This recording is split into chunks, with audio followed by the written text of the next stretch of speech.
Chen opened the security app on his phone, expecting nothing. 11 caregivers before her had failed, stolen from him, given up on his daughter, left Isabella worse than they found her. So when he saw his daughter's bedroom door open at 2 in the morning, his jaw clenched. Another one sneaking around. Another betrayal waiting to happen. Then he heard it through the speakers. Singing. Soft, gentle, a melody he didn't recognize. And underneath it, silence.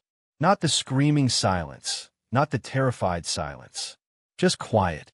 Marcus turned up the volume with shaking fingers. His daughter, his blind, traumatized daughter who screamed at every touch, who threw things at anyone who came near, who hadn't let another human being hold her in 3 years, was sitting still, listening. The new caregiver, Maria Santos, sat cross-legged on the floor beside Isabella's bed, not touching her, not forcing anything, just singing in a language Marcus didn't understand, her voice filling the darkness his daughter lived in. Isabella's small hand moved slowly across her blanket, feeling the texture, her fingers no longer clenched in fists. Her face, usually twisted in rage or grief, looked peaceful. Marcus's phone trembled in his hand. 3 years ago, Chen lost everything that mattered in 18 seconds. A drunk driver ran a red light on a Tuesday afternoon. His wife, Diane, was driving their daughter home from kindergarten. The impact was instant. The Mercedes crumpled like paper. Diane died before the ambulance arrived. Isabella survived, but the trauma to her head stole something that could never be returned. Her sight. Mr. Chen, I need you to understand. The neurologist's voice was clinical, detached. The damage to Isabella's occipital lobe is extensive. The brain injury caused cortical blindness. She may perceive light and shadow, but functional vision, reading, recognizing faces, navigating independently, that's not going to happen. Marcus heard the words, but didn't absorb them. He was still trying to process that Diane was gone, that his 5-year-old daughter would never see her mother's face again, would never see anything again. What about surgery? Specialists? There has to be something. The doctor's expression softened slightly. Mr. Chen, we've consulted with the best ophthalmologists in the country. This isn't an eye problem. It's neurological. The pathways between her eyes and her brain are damaged beyond repair. I'm sorry. Months passed. Isabella didn't improve. She sat in her room, in a mansion Marcus had built for his family, and screamed. She screamed when nurses tried to help her. Screamed when therapists attempted sessions. Screamed when Marcus came near because his presence reminded her of everything she'd lost.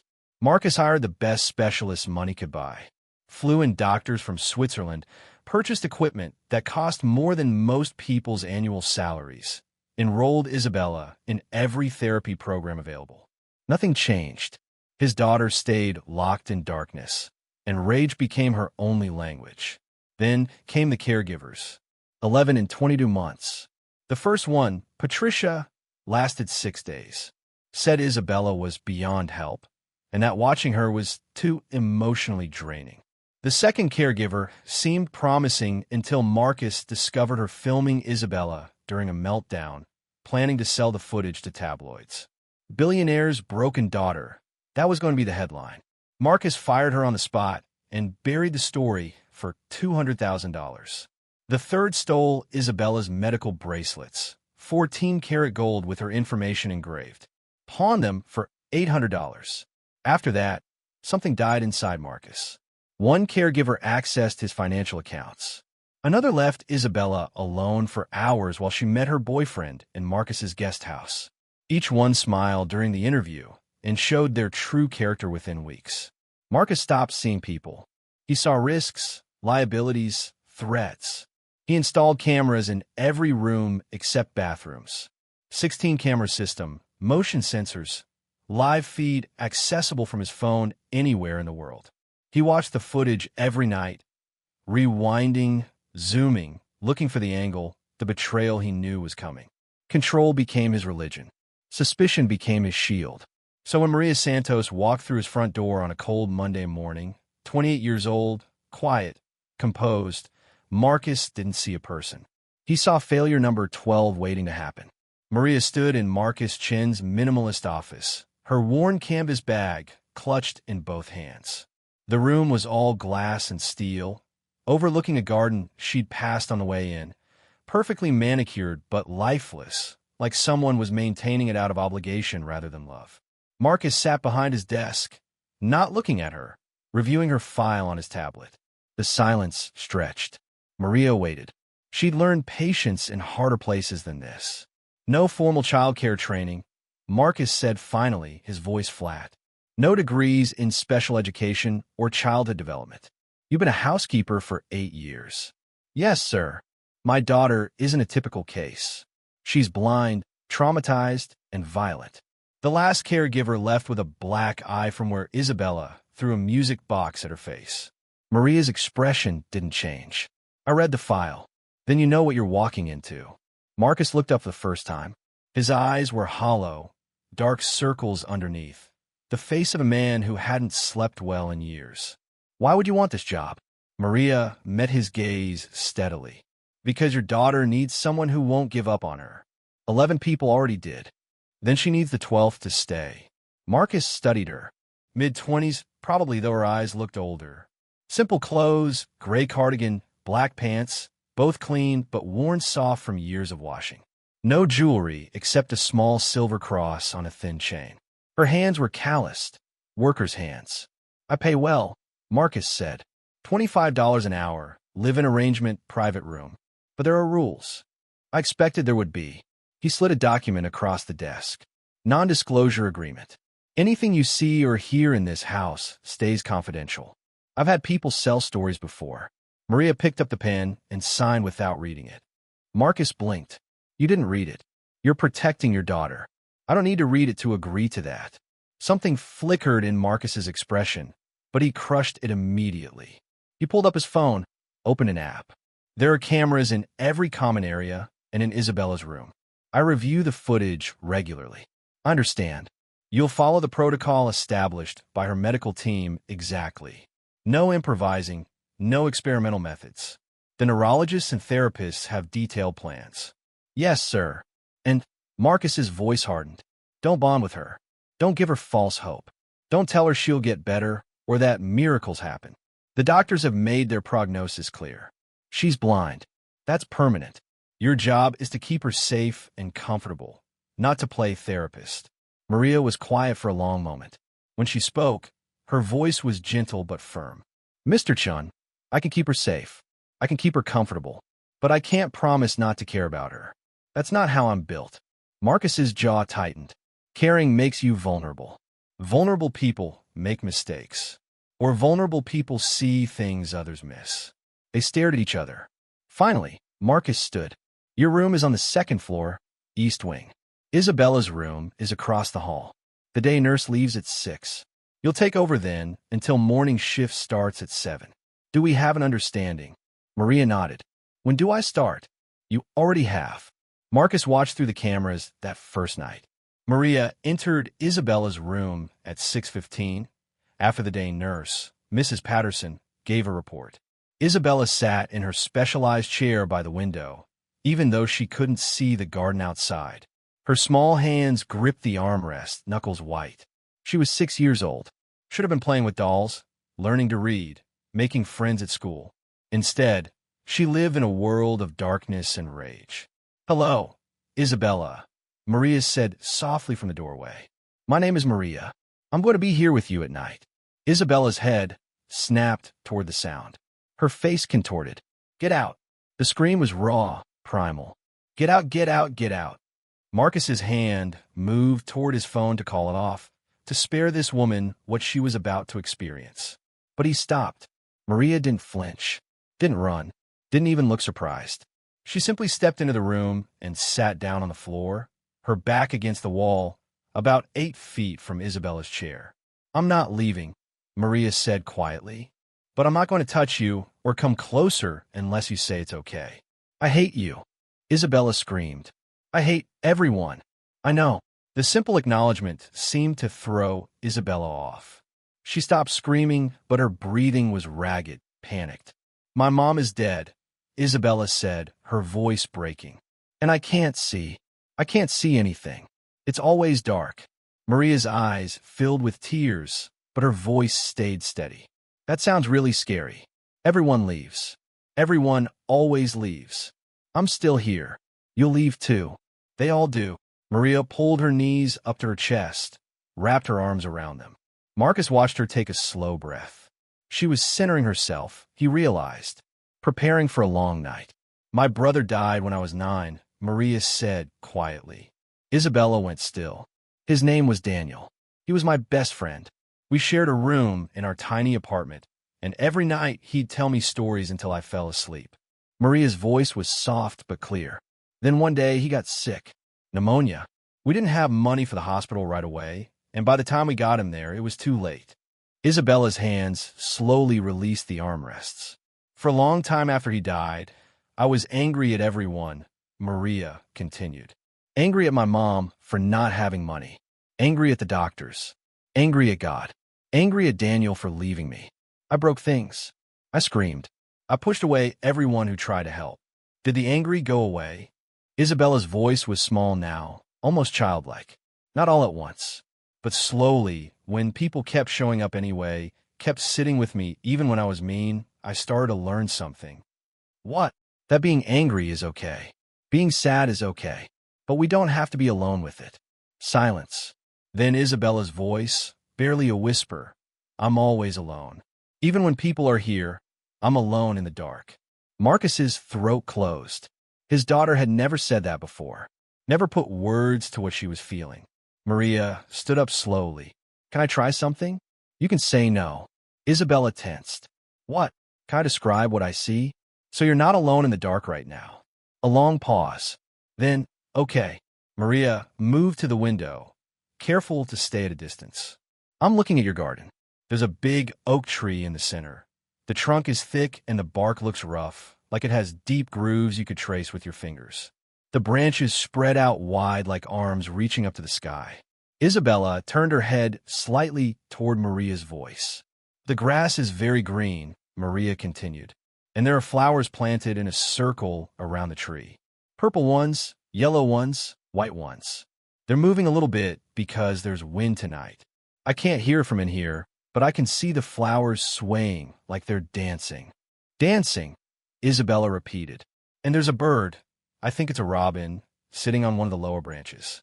It's small and round, and its chest is red-orange, like a sunset. Marcus watched his daughter's face transform. The rage was gone. The fear was fading. She looked curious.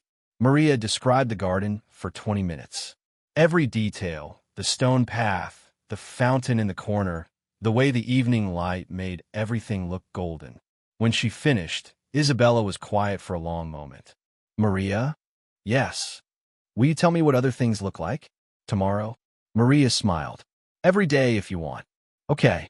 That night, for the first time in 3 years, Isabella went to bed without screaming. Marcus sat in his office, staring at the monitor, his hands shaking. This woman had been here less than 3 hours and already changed something fundamental. He should have felt grateful. Instead, he felt afraid. Because if she could reach Isabella this quickly, what would happen when she eventually left? If you're enjoying this story so far, don't forget to hit the like button and subscribe. Drop a comment telling me where in the world you're watching from. I love hearing from you. Marcus didn't sleep that night.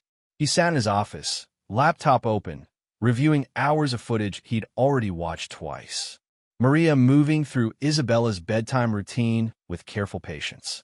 Maria sitting on the floor reading aloud from a children's book, even though Isabella couldn't see the pictures. Maria humming softly while she organized the medical supplies Mrs. Patterson had left scattered on the dresser. At 2 in the morning, Marcus watched Maria check on Isabella one more time. His daughter was asleep, her face peaceful in a way Marcus hadn't seen since before the accident. Maria stood in the doorway for a long moment, just watching. Then she whispered something Marcus had to rewind and turn up the volume to catch. You're going to be okay, sweet girl. I promise. Marcus's hand hovered over his phone. That was against the rules. No false hope. No promises about things getting better. He should call her into his office first thing in the morning and remind her of the boundaries. But he didn't, because deep in his chest, in a place he'd locked away 3 years ago when the police knocked on his door to tell him about the accident. Something whispered, "What if she's right?" Marcus closed the laptop and sat in darkness, listening to the silence of his house. For the first time in 3 years, there was no screaming, just quiet. And, somehow, that was more terrifying than all the chaos that came before. 3 weeks passed. Marcus told himself he was maintaining professional distance, protecting his daughter from inevitable disappointment. But the truth was simpler and more pathetic. He was hiding. Every morning, he left for his office downtown before Isabella woke up. Every evening, he returned after she'd gone to bed.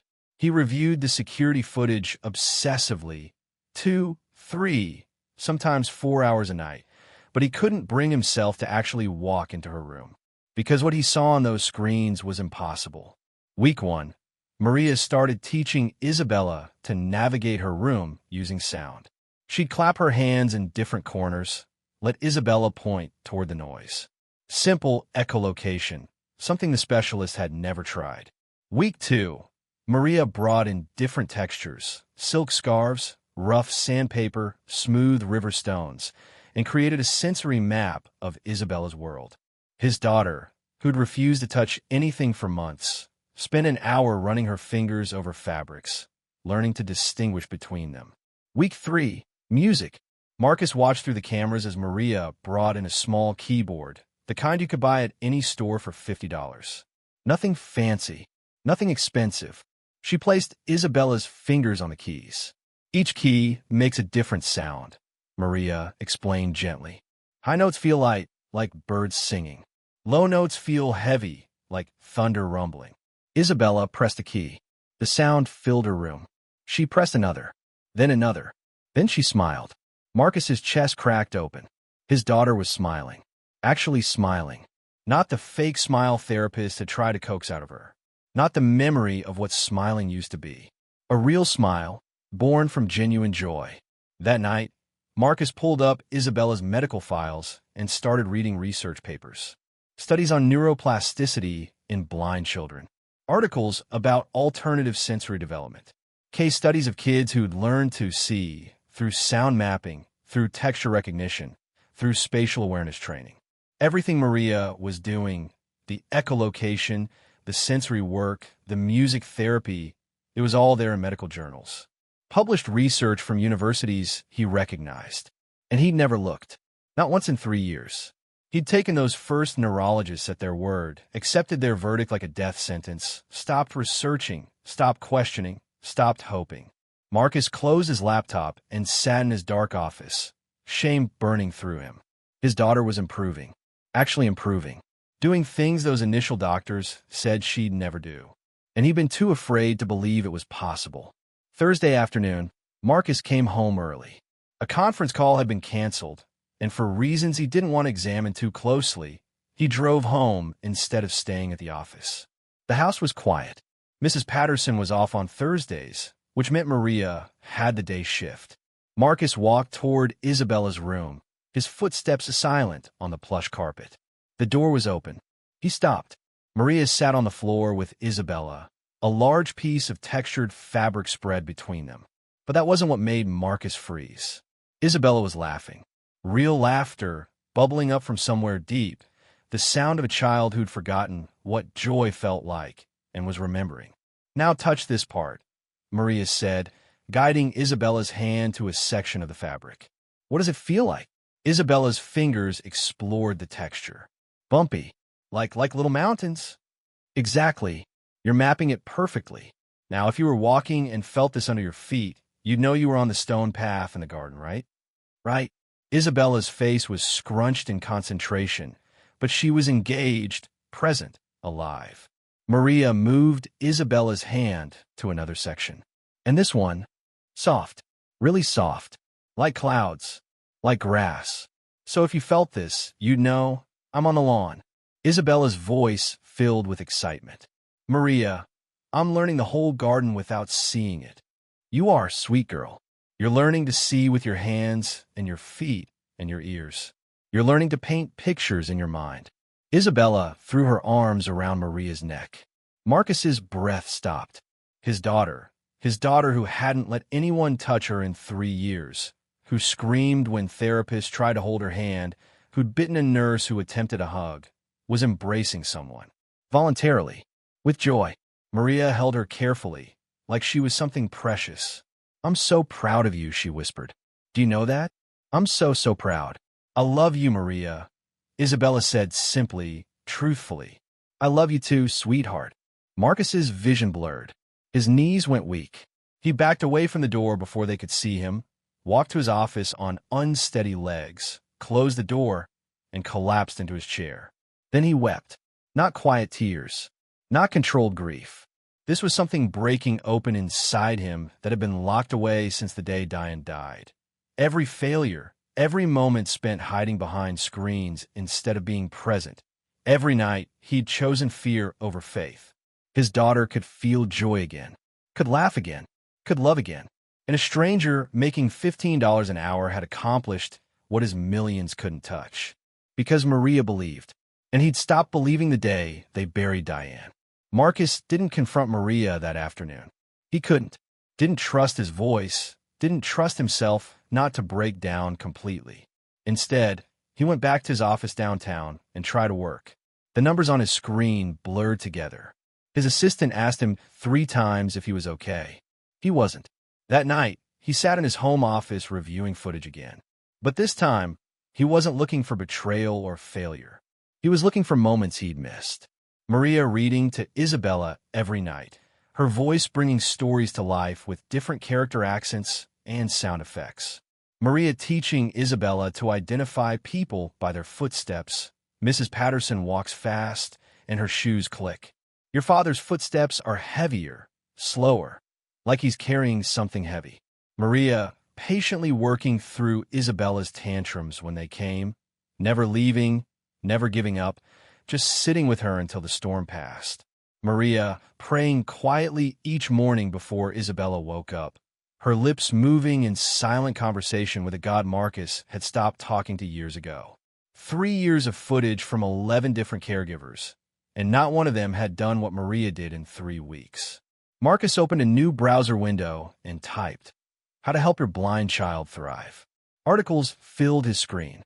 Support groups for parents. Therapy techniques. Schools specializing in blind education. Success stories of blind children who grew up to live independent, fulfilling lives. It was all there. Had been there the whole time. He'd just been too broken to look. Marcus's phone buzzed. A text from his head of security. Motion alert. Isabella's room. 11:47 p.m. His heart jumped. He opened the security app. Maria was singing again. That same soft melody in Spanish. A lullaby probably. Words Marcus didn't understand but could feel the tenderness in. Isabella lay in bed, her sightless eyes closed, a smile on her sleeping face. And Maria sat beside her, one hand gently stroking Isabella's hair, singing her into peaceful dreams. Marcus watched them through the screen, this woman and his daughter, and felt something he hadn't felt in 3 years. Jealousy. Raw, burning, shameful jealousy. Because Maria could reach Isabella, could make her laugh, make her feel safe, make her believe in good things again. And Marcus, her own father, couldn't. The jealousy twisted into something darker. Fear. What if Isabella loved Maria more than she loved him?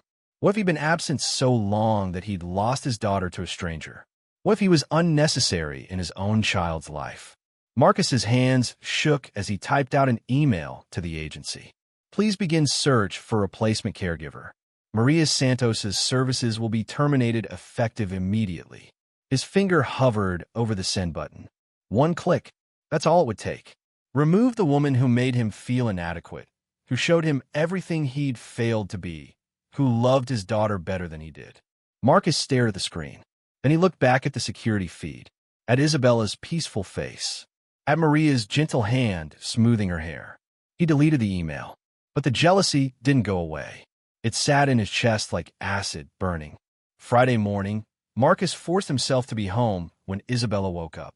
He stood outside her door, listening to Maria's voice inside. Good morning, beautiful girl. How did you sleep? Good. I dreamed about the garden. I was walking on the grass path, and I could feel everything. That's wonderful. Your mind is learning to create pictures from what you feel. That's so special. Silence. Then Isabella's small voice. Is my dad here? Marcus's breath caught. I don't know, sweetheart. Would you like him to be? I don't know. Isabella's voice got quieter. He doesn't come see me anymore. I think he doesn't like me because I can't see.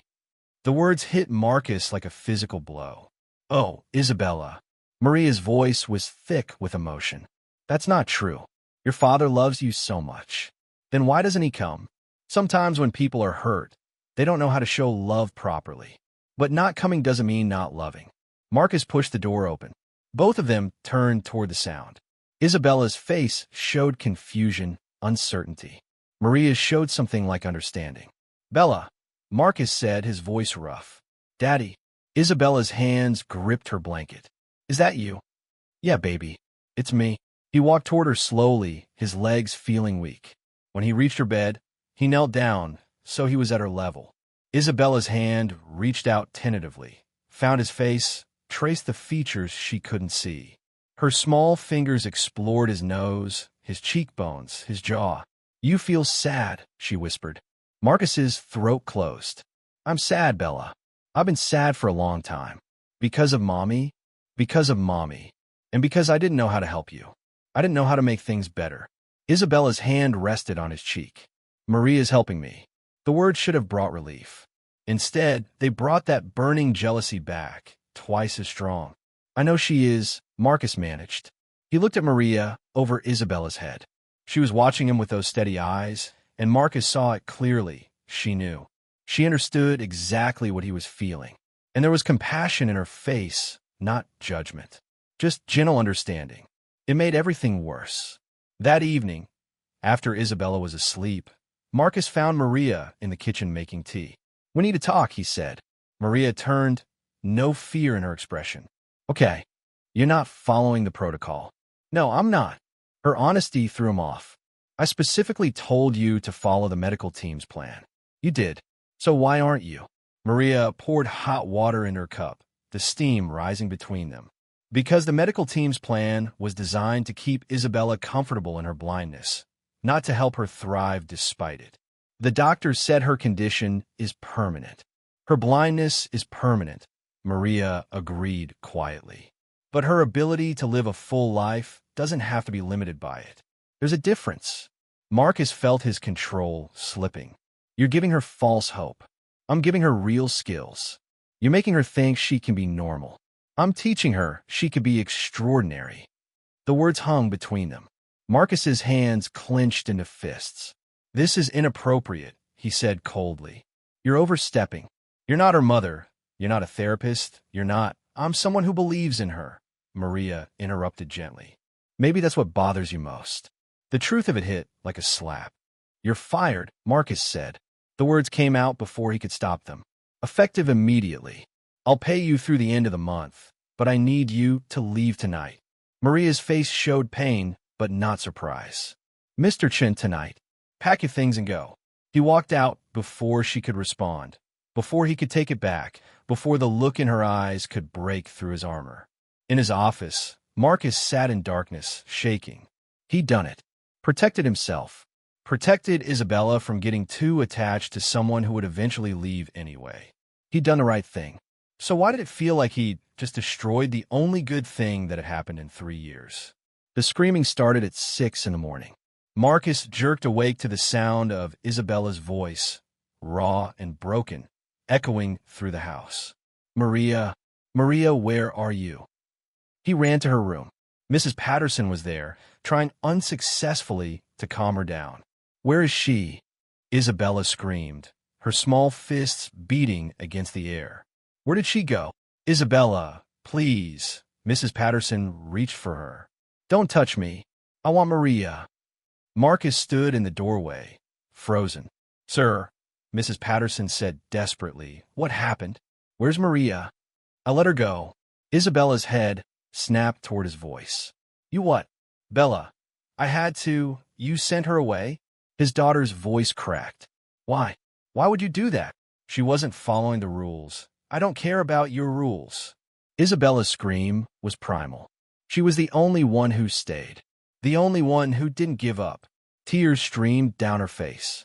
She grabbed her keyboard, the cheap one Maria had brought, and threw it across the room. It shattered against the wall.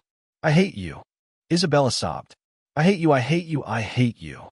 She collapsed on her bed, screaming into her pillow, her small body shaking with the force of her grief.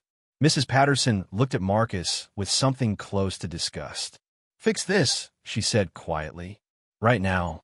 Marcus stood there, watching his daughter fall apart, and realized what he'd done. He hadn't protected her. He destroyed her. Maria's apartment was in a neighborhood Marcus had never visited.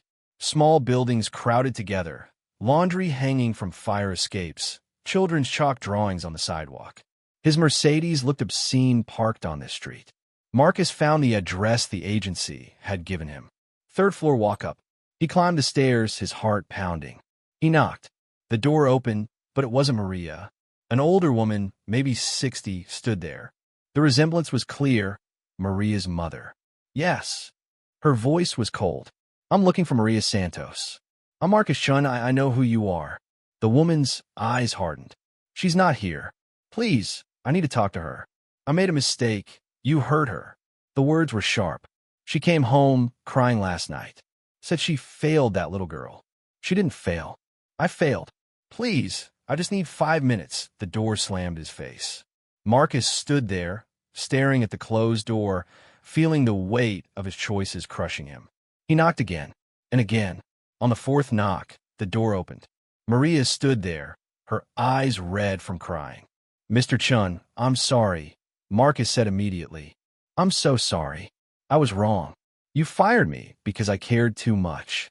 I fired you because I was jealous." The confession came out broken. "Because you could reach her and I couldn't. Because she loved you and I didn't know if there was room for me anymore." Maria's expression softened slightly. "There's always room for a father who shows up." "I don't know how," Marcus whispered. "I don't know how to be what she needs." "Then learn. The same way Isabella's learning. One small step at a time. She won't forgive me. Children forgive easier than adults. But you have to actually be there to receive it." Marcus's legs felt weak.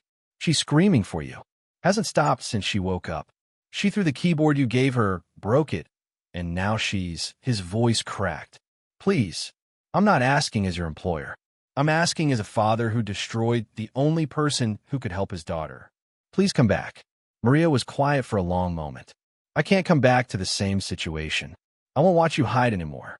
I won't. I'll be there. Every day. I'll learn how to be your father again. I just—" Marcus's voice broke completely. "I can't do it without you." "Not without me," Maria corrected gently. "With me. There's a difference. She needs both of us." "Okay. Yes. With you." Maria looked at her mother, who stood behind her with crossed arms. Some silent conversation passed between them. Finally, Maria's mother nodded. "I'll come back," Maria said quietly. "But on one condition. Anything. You actually show up. Not just physically. Emotionally. You sit with her. You learn her new skills. You become the father she needs, not the ghost she remembers." Marcus nodded, tears streaming down his face. "I promise."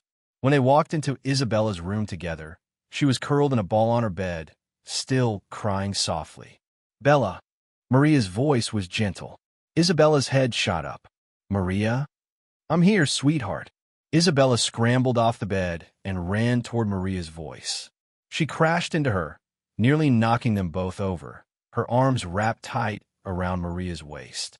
"You came back," Isabella sobbed. "You came back. I'm sorry I left," Maria whispered, kneeling down to hold her properly. "I'm so sorry. Daddy made you go. I know, but he asked me to come back. And I will never leave you again unless you ask me to. Do you understand?" "Never." Isabella buried her face in Maria's shoulder, her small body shaking. Marcus stood in the doorway, watching them, his heart breaking and healing at the same time. "Bella," he said softly. His daughter stiffened, but didn't pull away from Maria. "I was wrong," Marcus continued. "I was scared and jealous, and I hurt both of you. I'm sorry." Isabella was quiet for a long moment. Then, "You're always gone." "I know, but I'm here now. And I'm going to stay here. I'm going to learn how to be your dad again. You don't know how to do the things Maria does. Then Maria is going to teach me. If that's okay with both of you." Isabella turned her face slightly toward him, though she couldn't see him. "You promise you'll really stay? Not just say it." Marcus walked over and knelt beside them. "I promise, Bella. I'm done hiding." Isabella reached out one hand. Marcus took it. "I broke the keyboard," she whispered. "We'll get a new one. A better one. And you'll be there when I play it? Every single day." Isabella's hand squeezed his. Not forgiveness yet, but the beginning of it. Maria looked at Marcus over Isabella's head, and he saw in her eyes hope. Not false hope. Real hope. The kind that costs everything and gives back more. 6 months later, Marcus sat in Isabella's room, watching his daughter's fingers fly across the keys of her new piano. Not the cheap keyboard Maria had brought, a real piano, but not because money made it better. Because Isabella had earned it. She learned 20 songs.